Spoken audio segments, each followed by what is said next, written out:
I think about your organization and the important missions that you have, what gets me excited about an opportunity like today and an invitation to be with you is that I love helping people succeed, especially people who are committed to making a difference. And I don't know about you, but over the last month or so, it seems like every time I turn around, somebody has been trying to influence me. It started with Giving Tuesday, and then it was the holiday promotions, the Georgia elections, yes. And now it's chocolate. This time of year, our son makes these amazing chocolate truffles, and they keep getting me to say yes. So when it comes to getting people to say yes, that's where the art of influence comes in. And it's one of my favorite topics. So I'm so glad that I get the opportunity to spend some time with you today. And what I want to do is take you through a series of 5 principles. They're communications principles, go figure. It's what I've done my entire career. And these are principles that I've used, that I've helped other people use, that I know can help you get to a yes. So these are things you can apply, and I'd like you to do that starting right now. Since we're on Zoom and we've got the chat functionality, I'd like you to think about somebody, think about a situation, someone you want to influence, and get that person's name in your mind. And when you do, if you would put into the chat just one initial from their name, because I'd like everybody to be thinking about a real situation as I take you through my talk today. So reflect on that for a moment. Who's important to you? Who do you want to get to say yes in the next month or two? Think of somebody, and I'm going to watch that number go up in chat as folks have an initial that they place there.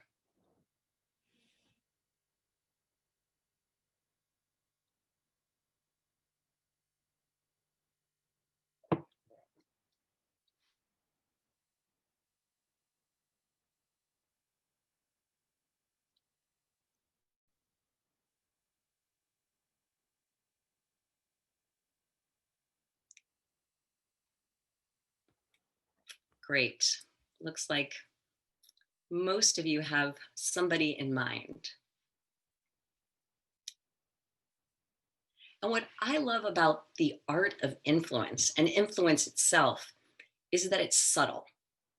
It's not about directly imposing your ideas on somebody. It's about helping people see the value that you see in your idea, that you see in the recommendation or the ask that you want to make. And influence doesn't happen instantly. It's not an overnight thing. It's a process. It takes time. There's usually a series of conversations and interactions. It usually spans a period of time, sometimes months if you're trying to get somebody to say yes to something that's really big. And the one thing that's consistent in every influence situation is the starting point. And from a communications perspective, your ability to influence people and get them to say yes is going to go better if at the very beginning you start to think about, how can I do this? What's the best approach for me to take? And that leads me to my first principle. And it's this: listen like a mouse. I said mouse, and I said mouse because mice are quiet, they're unobtrusive, and mice are known for nibbling around the edges. And in order to listen, you can't be doing all the talking.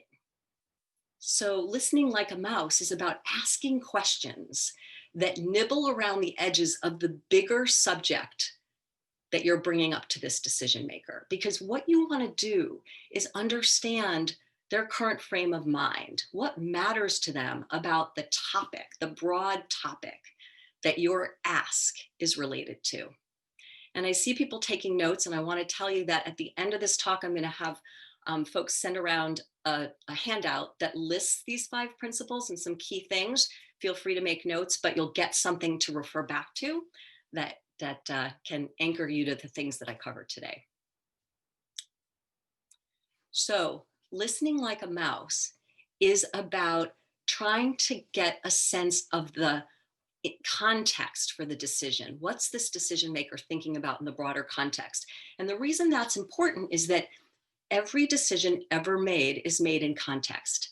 There's competition for someone's time and their money.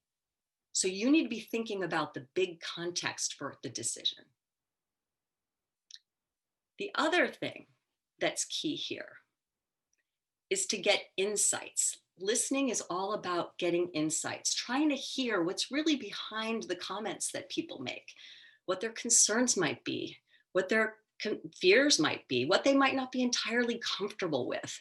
You want to try to gauge what all of that is. And the more you understand that, the better able you'll be to shape the way you approach them as you continue to try to build support for your idea. So that's what listening like a mouse is all about. And I want to give you an example. And as you heard, I've been involved in Quest for a while. So I'm going to give you an example from a situation I found myself in about a year ago. I had the pleasure of meeting Manya Lane, who I know many of you know, at a retirement party. And we got to chatting about who we were and what we did. And she found out I had just written a book with my husband called Championing Science that was there to our effort to help scientists be better communicators with decision makers, and that I've spent 40 years as a communications consultant. And she was excited to tell me about this new nonprofit she was heading up that was committed to creating a science center for the Tri-Valley. And she invited me to a meeting. I said yes. It was a pretty easy ask. And I was at a series of meetings and found my way to saying yes to becoming an advisory board member. And lucky for me, I was partnered with someone else I know you know. She's the founder of Sunflower Hill, the driving force behind the Philanthropy Institute for this organization, Susan Houghton. And when she and I got together, one of the things we quickly agreed on was this organization needed a new name. At the time, it was called the Livermore Science and Society Center, which was a very descriptive name of what it was supposed to be about. But we knew it needed a catchy name. As Susan liked to say, Livermore Science and Society Center just reminded her too much of the Christian Science reading room. So we needed something short and catchy. And when she proposed the name Quest, she said, Quest, question, understand, explore science and technology. And it was so right. That name was so descriptive of what this organization was to be about. And on December 19th of 2019, it was a very big day for Quest. That was the day we unveiled the new name and showed off our logo, which is geometric in its shapes and bright in its color. You can't miss it when you see it in print. And it was the same day, big day, for a young scientist, a biochemist by the name of Camille Schreier, who did a science experiment on stage and was crowned Miss America. She was the first scientist to be crowned Miss America.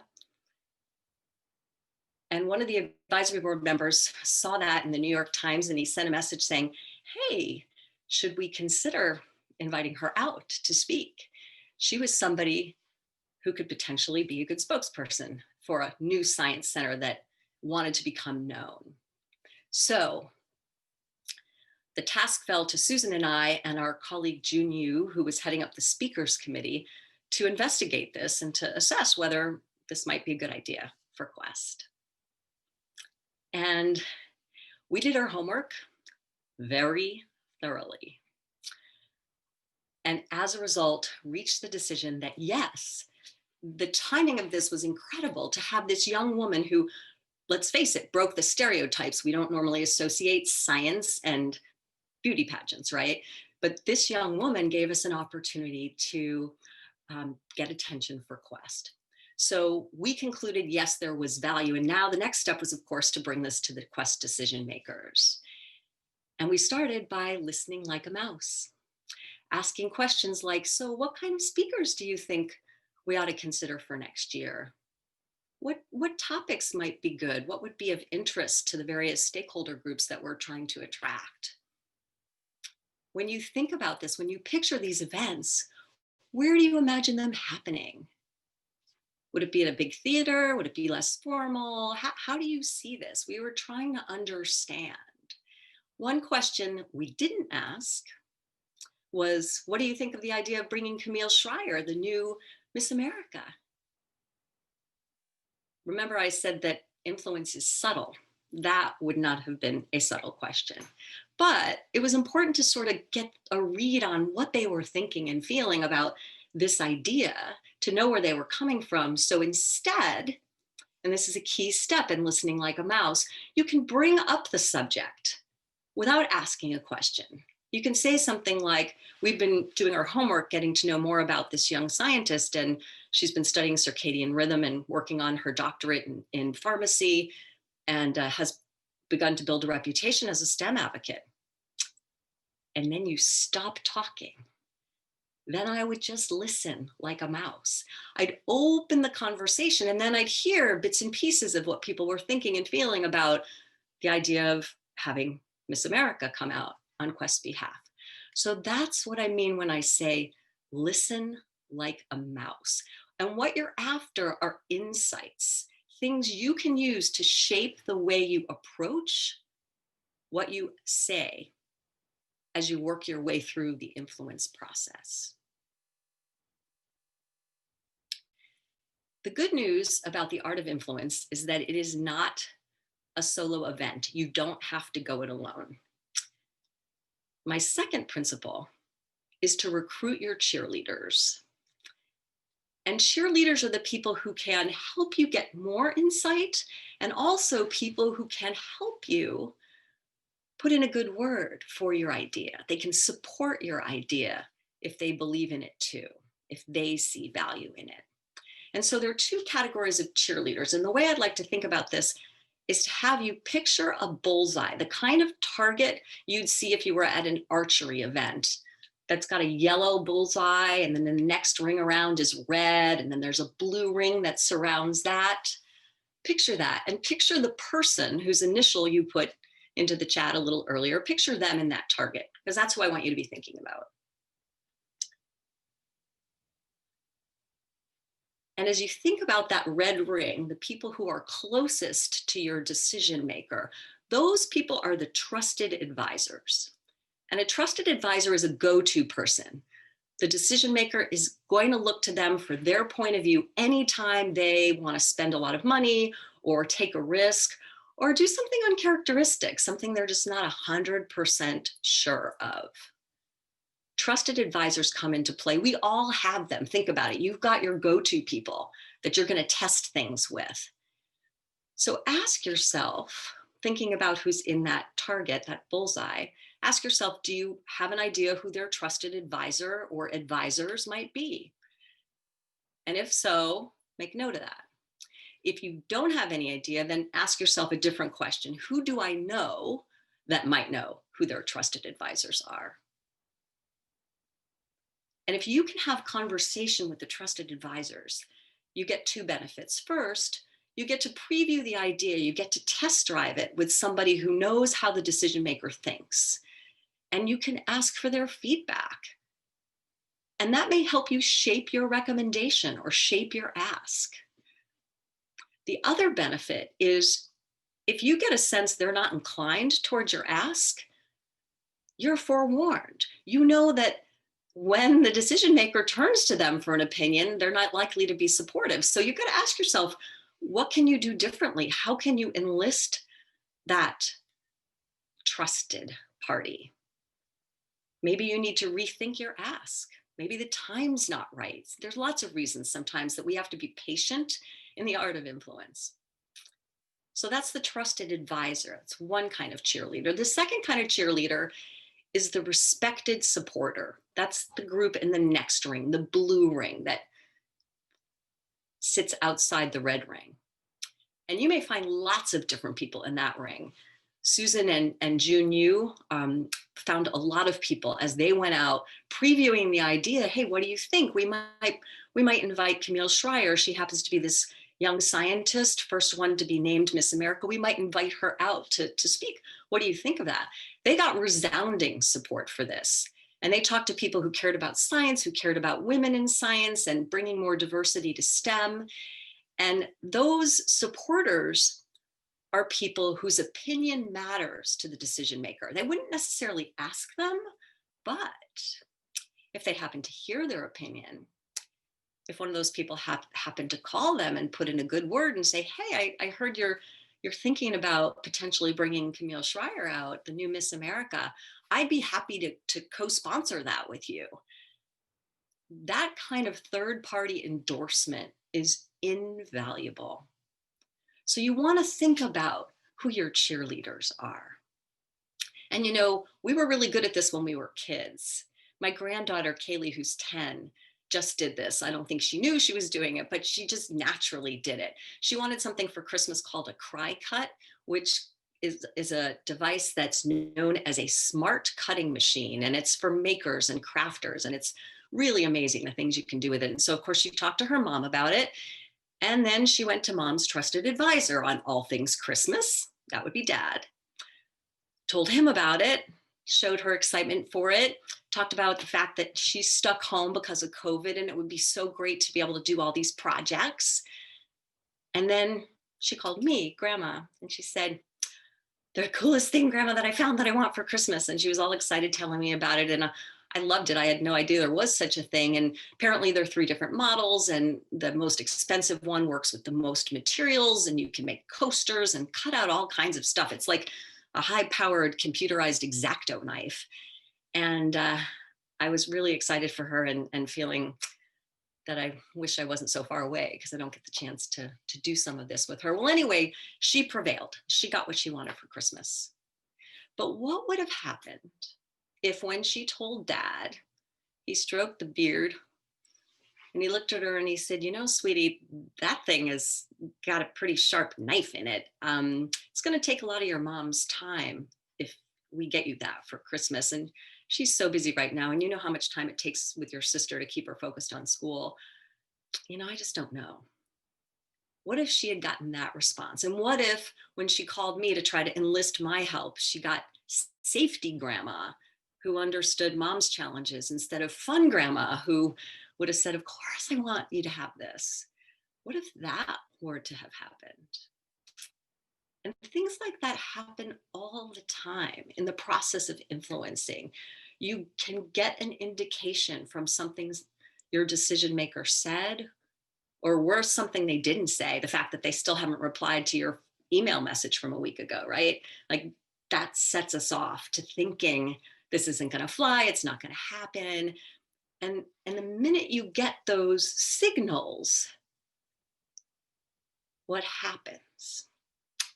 That brings me to my third principle. Steer clear of the undertow. Steer clear of the undertow. Because what happens in that moment is you get sucked into this emotional negative place of, uh-oh, they're not going to go for this. And it changes. It changes who you are and how you show up. Your energy changes, the look on your face changes, your nonverbal behavior changes when suddenly you're disappointed or defeated or perhaps a little angry. Kaylee might have been kind of angry at Dad. That's what happens. It shows on your face. So if you're face to face with somebody when that happens, you have to put on your poker face really quickly. You got to catch yourself and not succumb. You've got to steer clear of the undertow. So how do you do that? I mean, emotions are real. It's not like we just dismiss them like they don't matter. They're real. Well, the best way I know how to do that is to go back to the goal.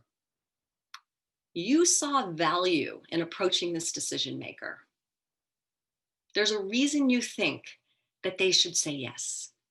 And that's what you need to think about in that moment. When those emotions hit, you just have to quickly switch and say to yourself, I believe in this. There is value in this. We see value in bringing this young scientist to our Tri-Valley community with 450 technical businesses, because we've got to inspire the next generation of scientists and engineers. We see that value. We've got to know in the moment and put our energy, our belief in the value into the way we show up. And if it doesn't happen face to face, but it happens with an email exchange, it's dangerous there because it's so easy to misinterpret the written word, to read into it, to assume that it's not going the way you want it to go.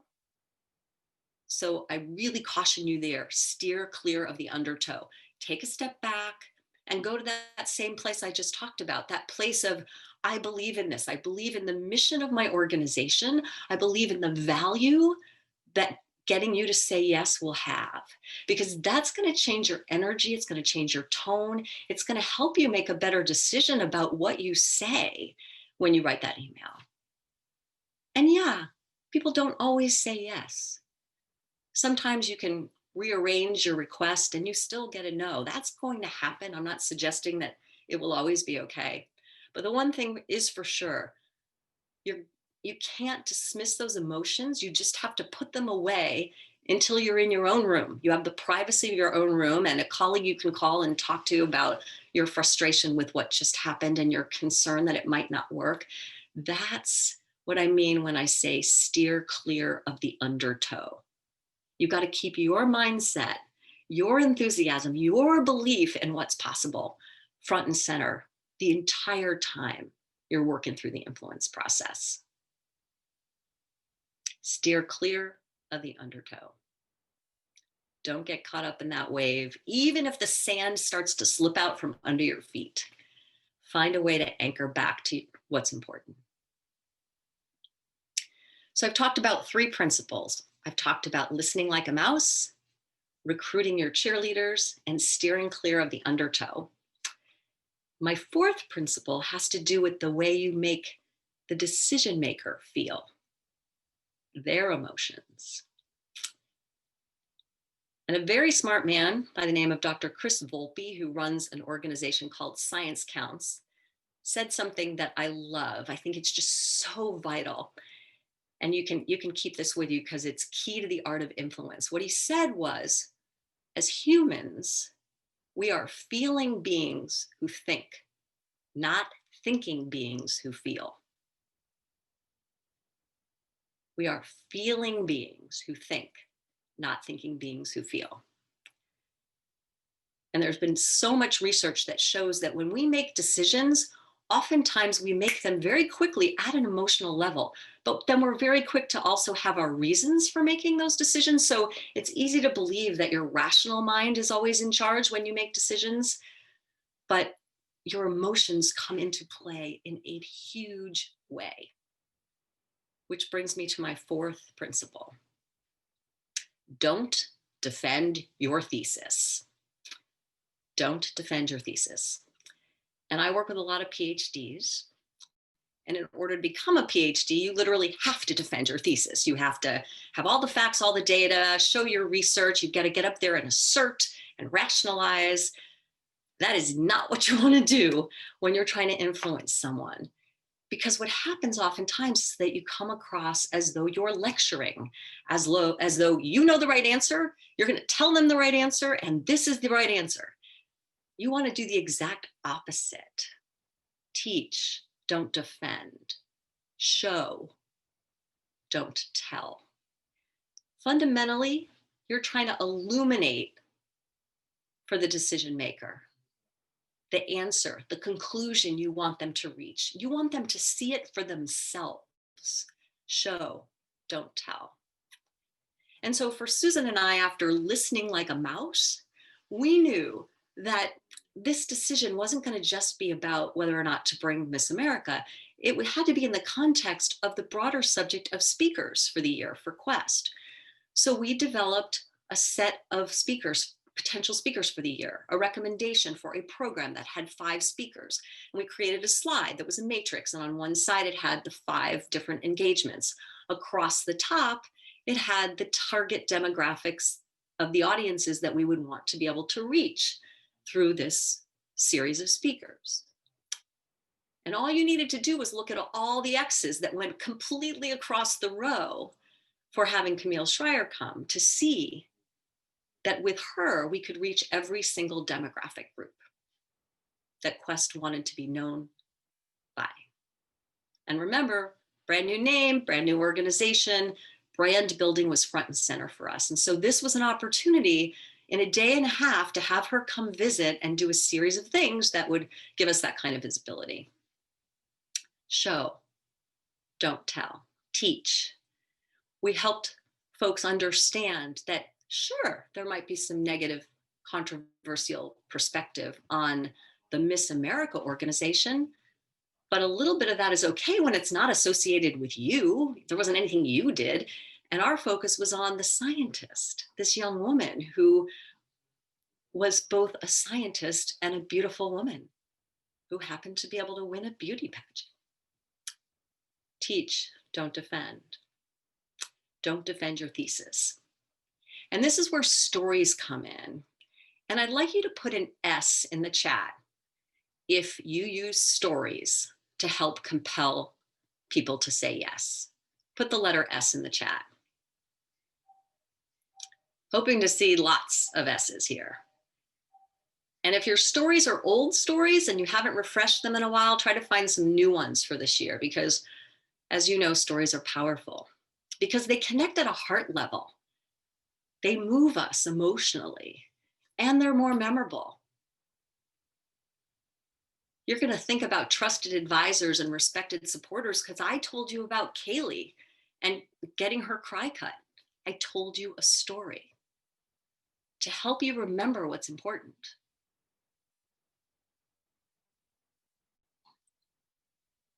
And the other thing about stories is you want to pick the ones that illustrate the point you want to drive home. So I have another story for you. It's about a 28-year-old graduate with her MBA in marketing by the name of Melissa Stavinsky. She got hired by General Mills. They were having a problem with one of their products. It had been this really cool, innovative product in the early days, and sales had dropped significantly. And she was brought in to turn around this product. And the product was Hamburger Helper. And at the time, there were 30 different packages with that brand name, 30 different flavors and 11 permutations of different types of pastas that you could buy with the Hamburger Helper brand. And when she started her job, she was given 3 enormous binders. She called them the death binders. And they had every bit of data you could ever need. All the facts, all the data from every store, all the promotions they'd run, what increased sales, what didn't increase sales, all the stuff you needed to be able to diagnose this problem and come up with a solution. And she sat back and she said, you know, I need to be closer to the customer. So she found a way to listen like a mouse. She worked it out so that she could spend time with mothers who were making dinner and be with them as they were stirring something on their stove and nibble around the edges with her questions to better understand what they were up against. And one evening she was with Roseanne as Roseanne was standing there mixing dinner on the stove with her little boy clinging to her hip. Those of you who are moms know that feeling. You're kind of bent over sideways, right? Trying to do what you can do in the kitchen as you're keeping your kids happy. And as Melissa talked to her, she began to appreciate there was no way this woman was going to try any other flavors. What was important to her, the insight Melissa gained, was that moms needed predictability. They needed to know that their kids weren't going to go, what's that? That doesn't look like what we had the other day.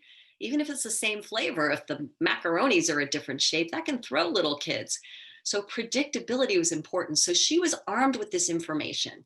She could have gone back to her company and marched in and said, I've got the answer. I've talked to a bunch of moms and I now understand, you know, we can't have so many versions of this. But instead, she recruited her cheerleaders.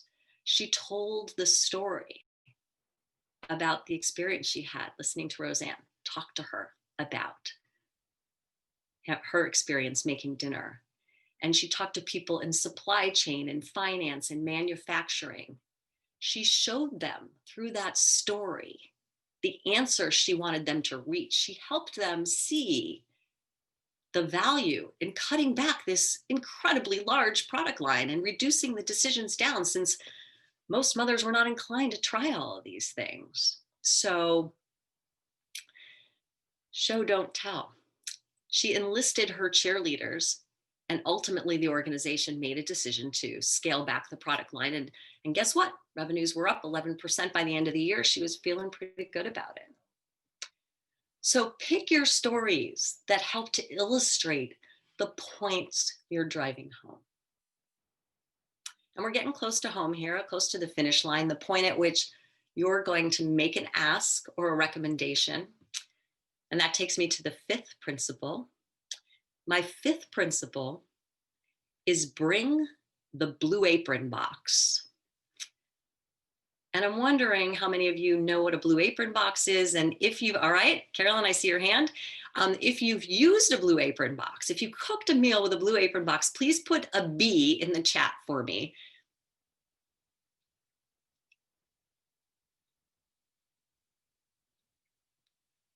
All right, more than I thought. That's great.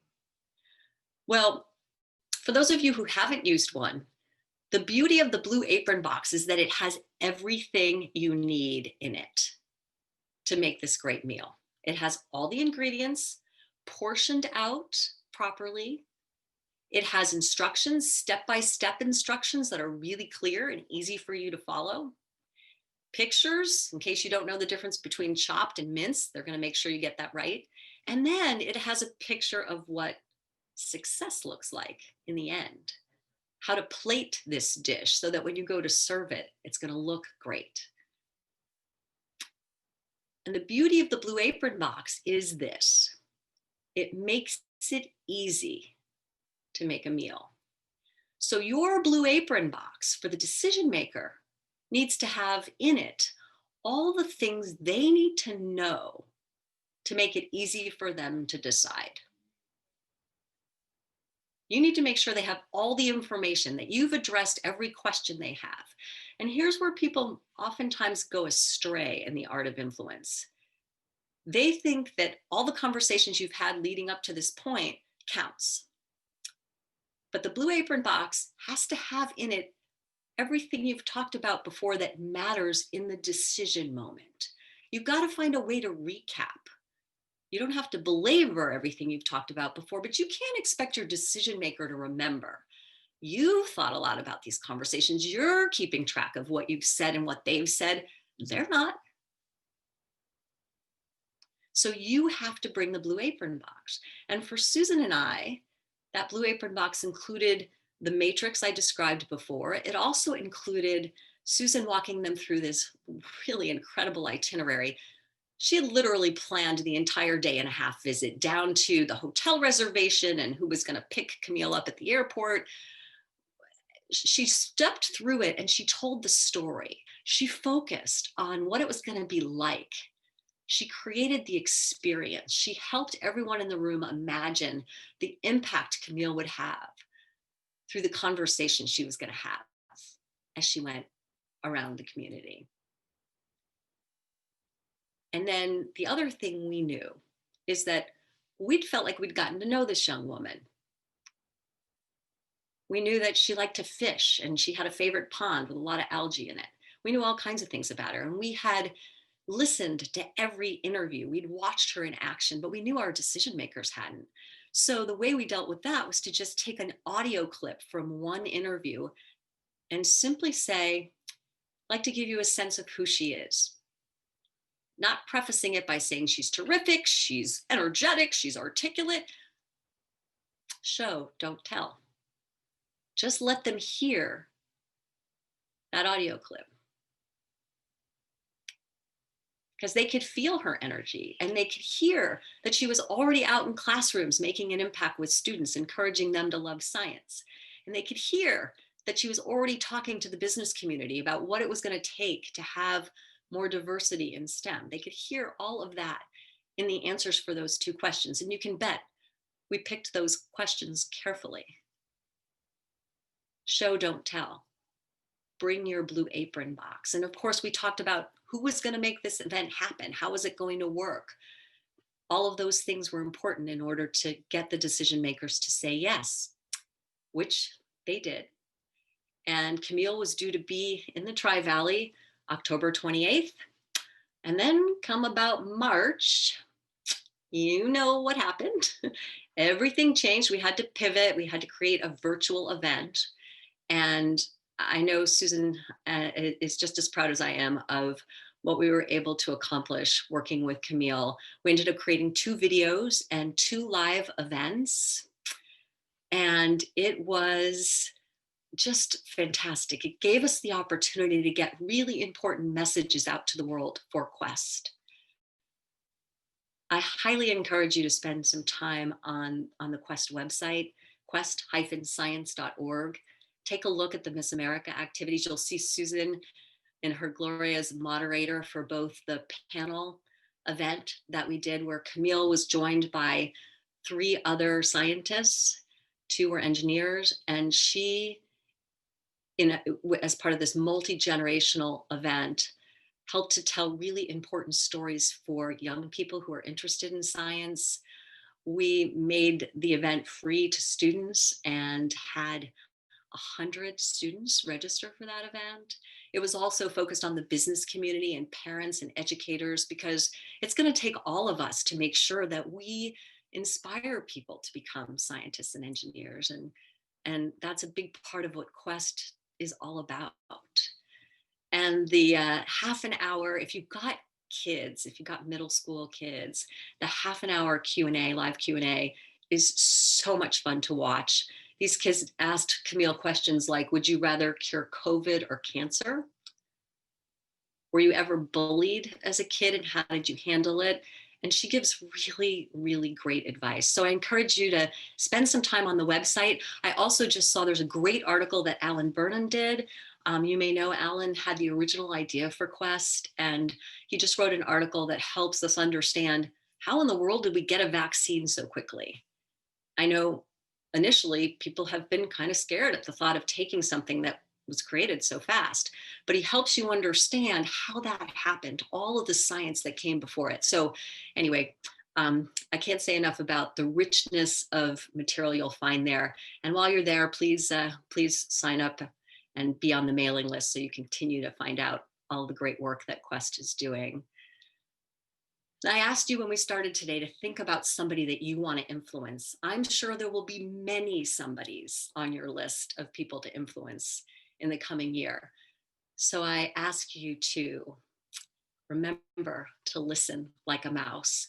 Think about that broader topic, the questions you can ask, to nibble around the edges so that you understand the context and you get insights to help you shape your approach. Think about that bullseye. Who's in the red ring? Who's in the blue ring? Who can you enlist to help endorse the idea that you have? And if you find yourself triggered in believing that somebody isn't inclined to say yes, steer clear of the undertow. Your organizations have fabulous missions. I know you believe in them. And that's what you anchor to, the value that you see in getting people to say yes. Remember how much your tone matters. Find your stories. Don't defend your thesis. Show, don't tell. And above all, be sure that you bring your blue apron box. Thank you all.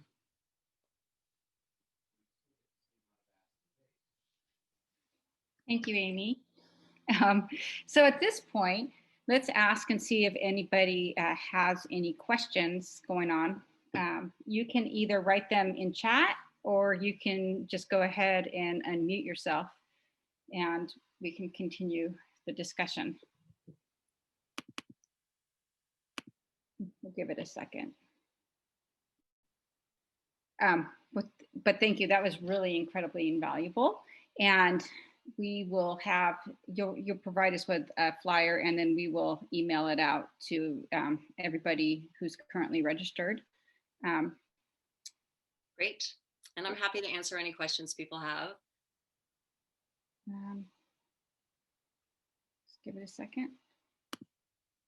Okay, so here's Tri-Valley STEM question for you. It's, in organizations, are the ask typical, similar to the process as grant writing? Is it similar to the process of grant writing? Mm-hmm. I don't have a lot of experience with grant writing, so I'm not 100% sure, but what I can tell you is you want to be thinking about the same kinds of things. I mean, anybody who's going to give you money has to know that you have the ability to do it, that you have a track record. I think some of the same concepts apply. If you're able to speak with people in advance of writing a grant, certainly you could use these principles.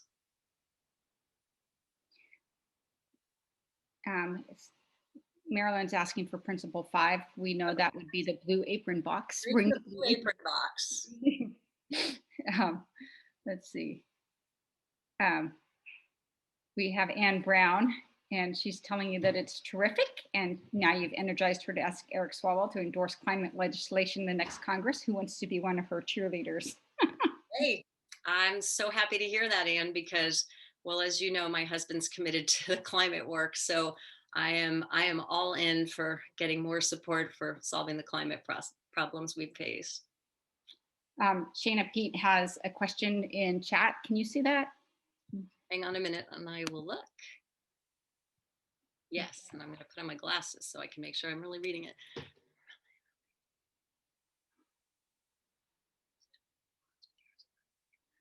Okay, so if you run into a situation where somebody's worldview is exactly at odds with yours, you obviously didn't do some of those earlier steps, because you would have found that out if you'd had a chance to talk to people who knew the decision maker. So doing your homework, when you think about who you want to target, I'll take a step back before the process of influence, and that's figuring out who you're targeting. Try to find out as much as you can about the organization. And, you know, the internet today makes that pretty easy. We can look up things and we can find out what people post on LinkedIn and Twitter. And so it's often fairly easy to figure out what organizations think. But let's say you got into the room and you were sitting in front of somebody at that point, or if part of your question is, how do you handle that? I think you just have to call it like you see it and be able to say, you know, it sounds as though we see the world really differently. And I guess this isn't something you're interested in supporting. And I hope you can appreciate that we are making an important impact, and hold up your pride about the fact that your organization adds value, and recognize that, you know, we're not always going to be the right answer for everybody. So I have a question on that one. What if, like, say Shanna is asking earlier in the process that your personal worldview is different than theirs? How do you keep that from influencing your approach? If your personal worldview Right. is different from theirs? Yeah, as opposed to the organizational goals. I'm with you. At that point, what you're looking for is common ground. You're trying to figure out where you do align, where you think similarly about things. And, you know, this is a real issue in the climate world, because not everybody believes that the climate problem is as big as it is. But, you know, we all have people in our lives we care about. We all have, many of us have grandchildren or are thinking about having grandchildren who need to, you know, live on a planet where they can live. So it's about figuring out where the common ground is. So when you're getting ready to do an ask, when you've done all the work and you're showing up personally, what kind of preparation do you do in order to prepare for that final moment? Well, I tend to be pretty rigorous about how I prepare. And I literally write down my key messages. I think through the conversation. I think through the flow of conversation, and I anticipate some scenarios and what might I say. I also reflect back on all the little bits of things I heard in the beginning. I'll give you an example from the Quest situation. You know, when we first started talking about Miss America, there was concern about the reputation pageants had. I couldn't dismiss that. And, you know, not everybody thinks highly of the idea of being a beauty queen. I couldn't dismiss that either. But I could go into the room and I could be empathetic and say, you know, I'm not a big fan of beauty pageants. Right then and there, I've made people comfortable, because I know they're not. And personally, I'm not. So it was easy for me to say. I didn't just say it, but I thought about the need to say it.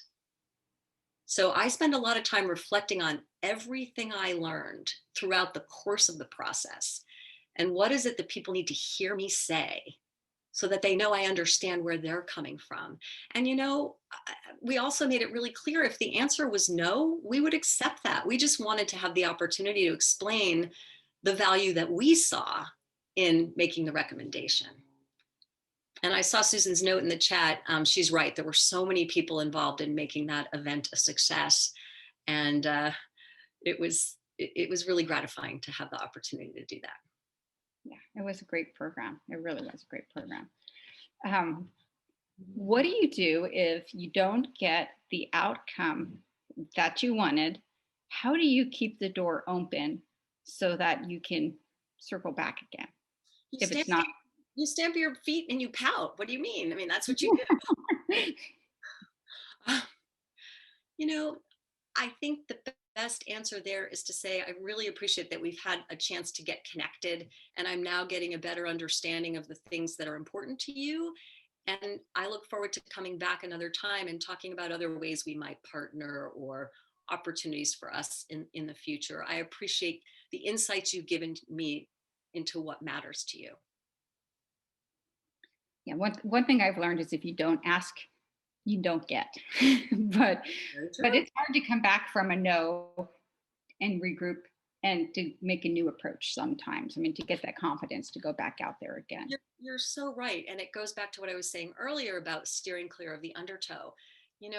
Sometimes you just have to really push yourself and say, you know what, I know our mission matters. I'm going to try to find a way that feels like a win-win for both organizations, or that will be an appeal. And sometimes you have to be willing to scale back. You might have to ask for something smaller as a way of getting started.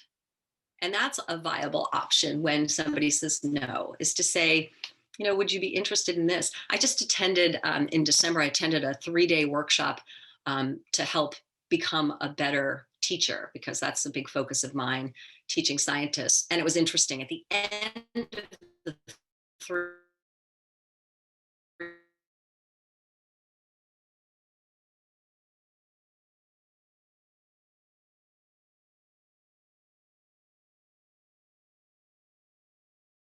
easy to time, and it was more fitting to what I needed. So I'll be involved in a training program, but not a year-long program. So having a fallback in your hip pocket can be a strategy that can work sometimes. Yeah, I think that's great advice right there.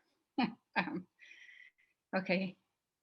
Does anyone else have any questions? You can just jump right in. And one of the nice things that I miss about TVNPA is the dialogue at the end of a meeting and the engagement back and forth. So it'd be great if you could jump in. And this is Kathy Kimberlin. Hi, Kathy. Hi. Do you have any advice on, it's almost like another step, and I would call it like warming the pot, having the conversation conversation that's really super general before you do the pitch, before you do the ask? Mm-hmm. Mm-hmm.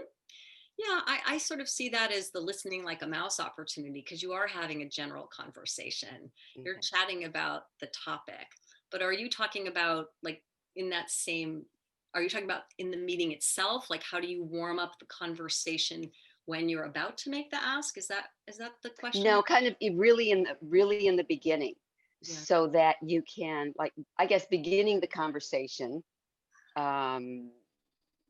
in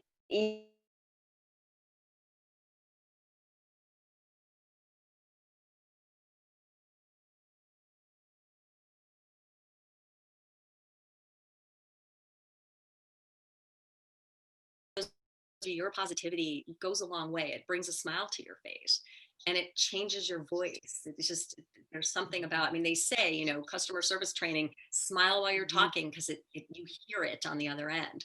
So the other thing that is really important is to recognize that if you can put people in a positive mood when you're about to talk with them about something that includes an ask, that goes a long way. So having a legitimate reason to compliment somebody about something. I do this all the time in my business work. I was doing a workshop for a leadership team, and I do my homework. I read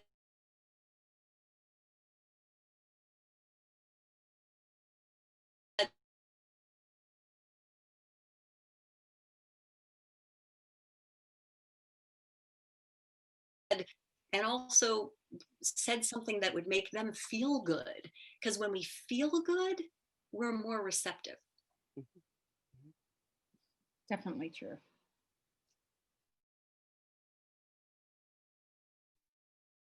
Uh, uh,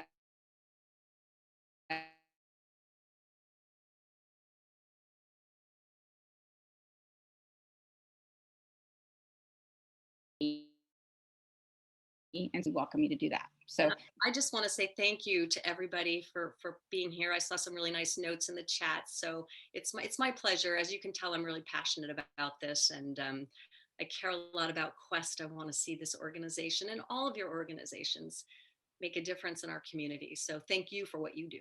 yeah, thank you, Amy. Thank you very much. We're really grateful to have had you this morning. Okay.